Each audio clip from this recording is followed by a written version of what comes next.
wrote to me saying that my work in AI is going to end humanity.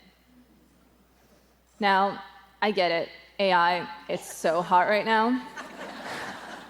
It's in the headlines pretty much every day, sometimes because of really cool things like discovering new molecules for medicine or that dope pope in the white puffer coat.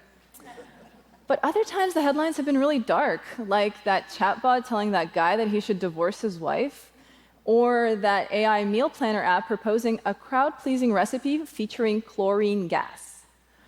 And in the background, we've heard a lot of talk about doomsday scenarios, existential risk, and the singularity, with letters being written and events being organized to make sure that doesn't happen.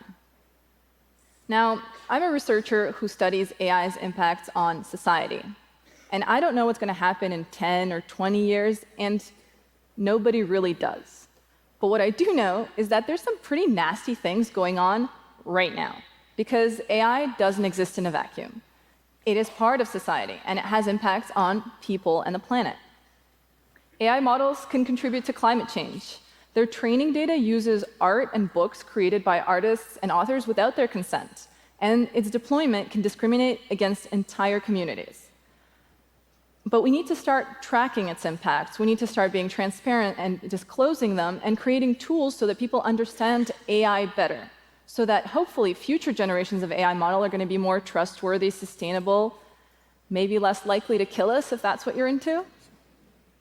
But let's start with sustainability, because that cloud that AI models live on is actually made out of metal, plastic, and powered by vast amounts of energy. And each time you query an AI model, it comes with a cost to the planet. Last year, I was part of the Big Science Initiative, which brought together 1,000 researchers from all over the world to create Bloom, the first open large language model like ChatGPT, but with an emphasis on ethics, transparency, and consent.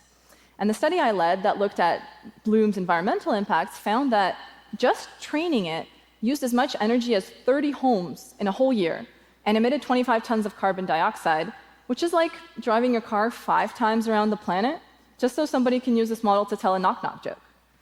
And this might not seem like a lot, but other similar large language models, like GPT-3, emit 20 times more carbon.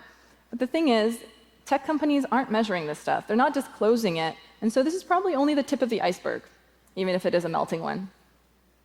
And in recent years, we've seen AI models balloon in size, because the current trend in AI is bigger is better. But please don't get me started on why that's the case. In any case, we've seen large language models in particular grow 2,000 times in size over the last 5 years. And of course, their environmental costs are rising as well. The most recent work I led found that switching out a smaller, more efficient model for a larger language model emits 14 times more carbon for the same task, like telling that knock-knock joke. And as we're putting in these models into cell phones and search engines and smart fridges and speakers, the environmental costs are really piling up quickly. So instead of focusing on some future existential risks, let's talk about current tangible impacts and tools we can create to measure and mitigate these impacts. I helped create Code Carbon, a tool that runs in parallel to AI training code that estimates the amount of energy it consumes and the amount of carbon it emits. And using a tool like this can help us make informed choices, like choosing one model over the other because it's more sustainable, or deploying AI models on renewable energy, which can drastically reduce their emissions. But let's talk about other things, because there's other impacts of AI apart from sustainability. For example, it's been really hard for artists and authors to prove that their life's work has been used for training AI models without their consent. And if you want to sue someone, you tend to need proof, right? So Spawning AI, an organization that was founded by artists, created this really cool tool called Have I Been Trained? And it lets you search these massive data sets to see what they have on you. Now, I admit it, I was curious. I searched Lion 5B, which is this huge data set of images and text, to see if any images of me were in there. Now, those 2 first images, that's me from events I've spoken at. But the rest of the images, none of those are me. They're probably of other women named Sasha who put photographs of themselves up on the internet.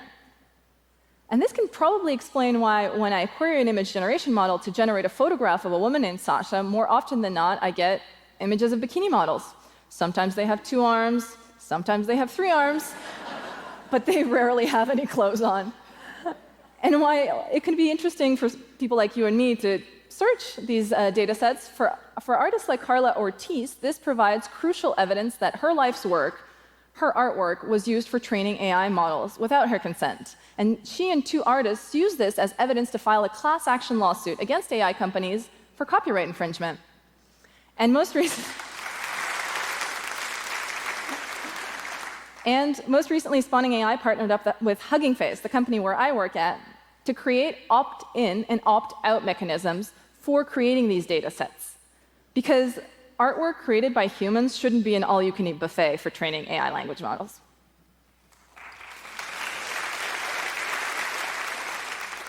The very last thing I want to talk about is bias. You probably hear about this a lot. Formally speaking, it's when AI models encode patterns and beliefs that can represent stereotypes or racism and sexism. One of my heroes, Dr. Joy Buolamwini, experienced this firsthand when she realized that AI systems wouldn't even detect her face unless she was wearing a white-colored mask. Digging deeper, she found that common facial recognition systems were vastly worse for women of color compared to white men. And when models like this, biased models like this, are deployed in law enforcement settings, this can result in false accusations, even wrongful imprisonment, which we've seen happen to multiple people in recent months. For example, Portia Woodruff was wrongfully accused of carjacking at 8 months pregnant because an AI system wrongfully identified her. But sadly, these systems are black boxes, and even their creators can't say exactly why they work the way they do. And for example, for image generation systems, if you're used in contexts like generating a forensic sketch based on a description of a perpetrator, they take all those biases and they spit them back out for terms like dangerous criminal, terrorist, or gang member, which of course is super dangerous when these tools are deployed in society. And so in order to understand these tools better, I created this tool called the Stable Bias Explorer, which lets you explore the bias of image generation models through the lens of professions. So try to picture a scientist in your mind. Don't look at me.